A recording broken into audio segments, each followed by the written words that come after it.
We've now learned some of the things that the outer solar system is telling us about the migrations of the giant planets, how things moved around, how the small bodies in the Kuiper Belt themselves got pushed around.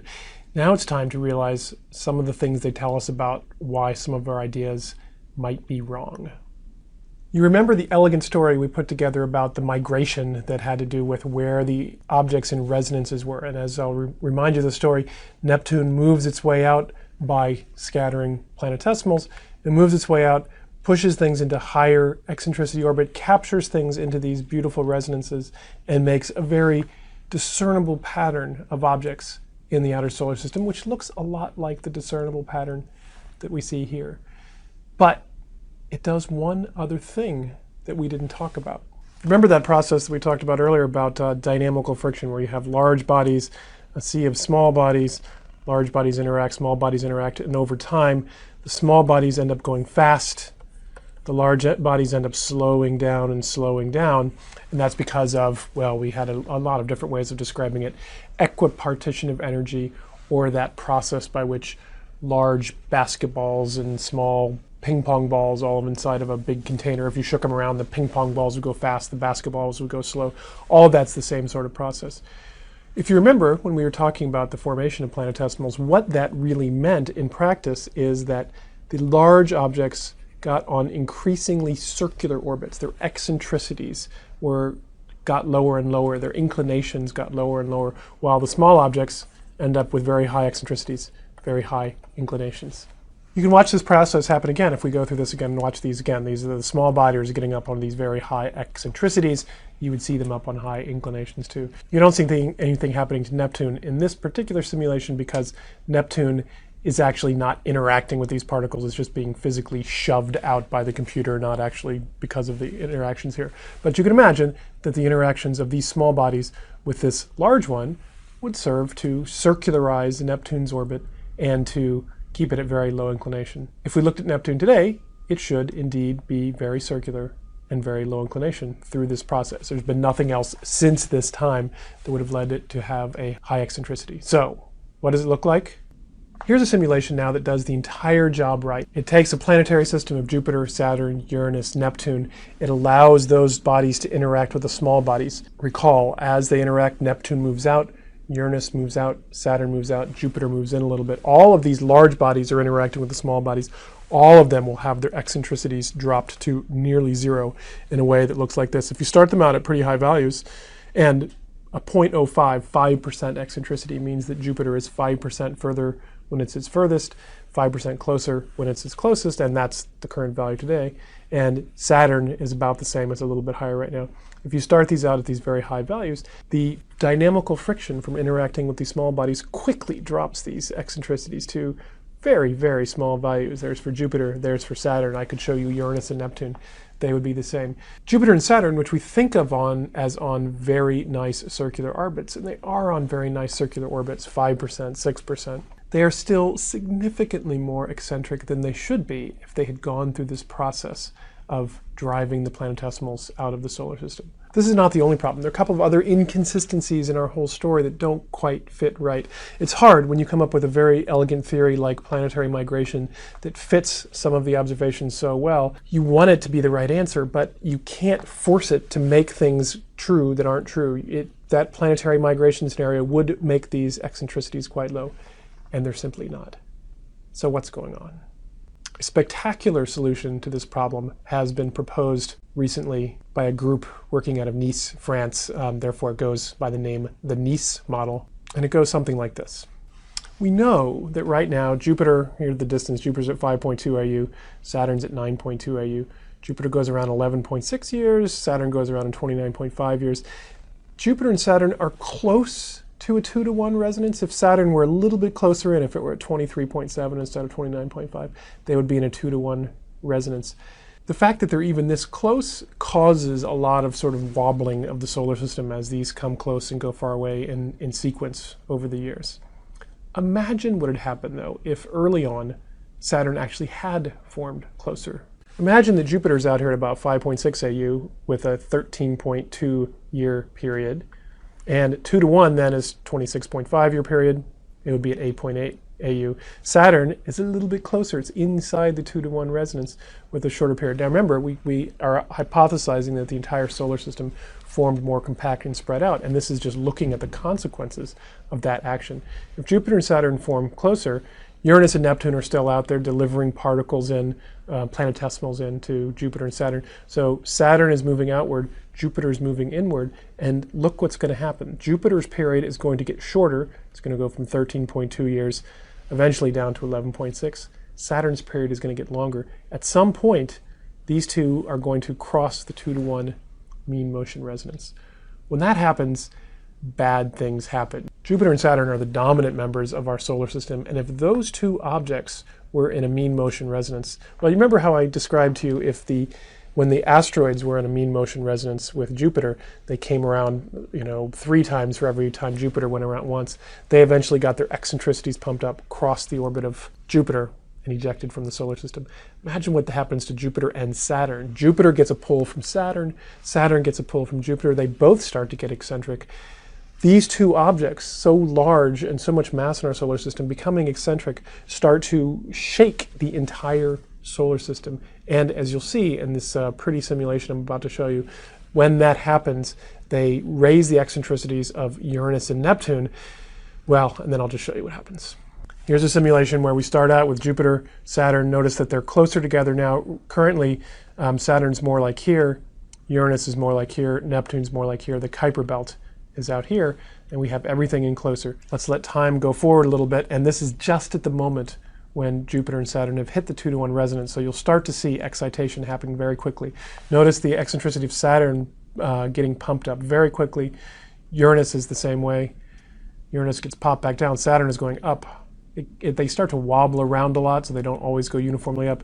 More up. And notice what happened. Saturn got a little bit of a shove inward.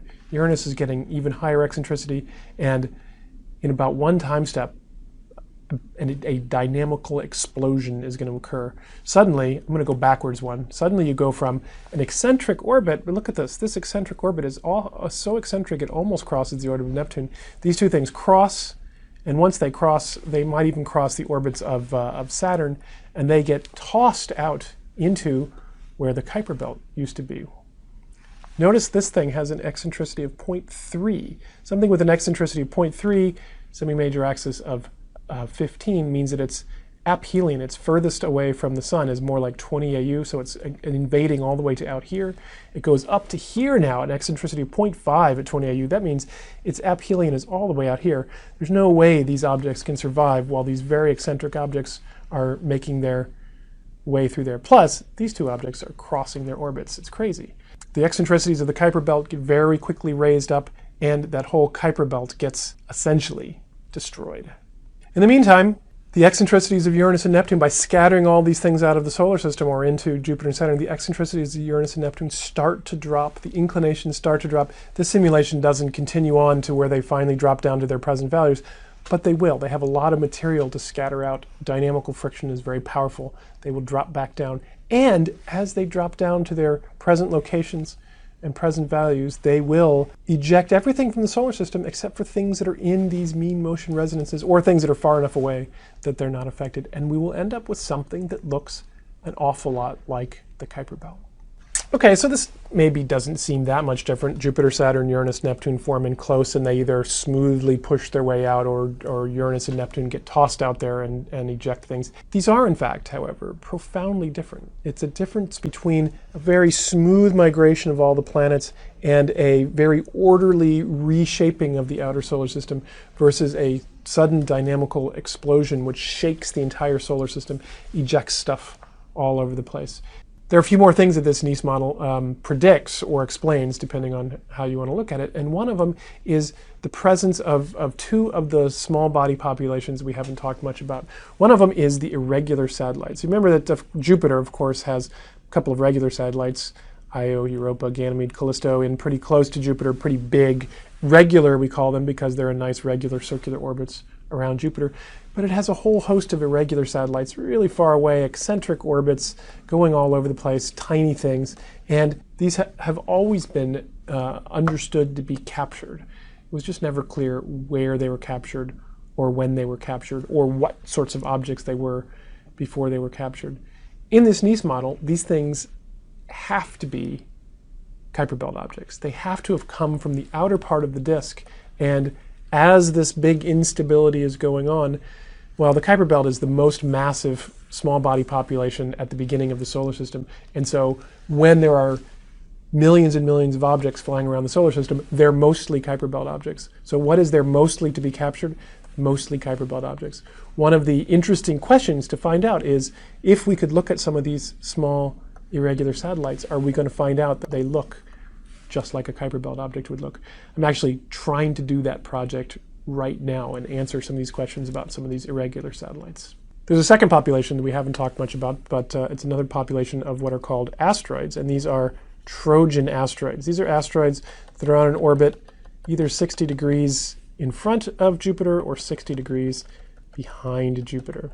And sort of like the irregular satellites, these had to have been captured into this peculiar orbit. They're stable in that orbit because the forces from the sun and from Jupiter cancel out to let them be very stable right there. So they're going to stay there forever. And the question is, how did they get there? And where did they come from? For years, it was thought that they had come from the asteroid belt in here and somehow had migrated their way out to there and become part of the Trojan populations. And so if we could look at Trojan asteroids in detail, we would find out that they are just like the outer parts of the asteroid belt. The Nice model, on the other hand, proposes that these things came from the Kuiper Belt in that same period when everything was flying around everywhere. Kuiper Belt objects were flying everywhere, and they would have been the things that have been captured in. If we could get to these Trojans and see what they're made out of, and see that they're made out of the same materials as Kuiper Belt objects, see that they're made out of materials that we only expect to form in this outer part of the solar system, I think we will have answered an incredibly profound question. Because remember, this is Jupiter, there's Saturn, there's Uranus, there's Neptune. There are a lot of giant planets between the Kuiper Belt and the Trojans. There's no reasonable way that we could get Kuiper Belt objects in here to the Trojans if we had smooth migration of all these planets inward and outward. The only way we can get these outer parts of the disk into the inner part of the disk is through this one sort of dynamical explosion. So in some ways, I believe that these Trojan asteroids are the key to understanding if this amazing story that the Nice model tries to propose, if this amazing story is really true. So we're heading there. The Lucy spacecraft. Lucy is an acronym for nothing. It's not an acronym at all. It's actually just a name. It's named after the Lucy fossil, with the idea that these Trojans are a fossil record of the creation of the solar system. And the Lucy fossil was named after Lucy in the sky with diamonds. You know, the Trojans are like these diamonds in the sky. Okay, fine.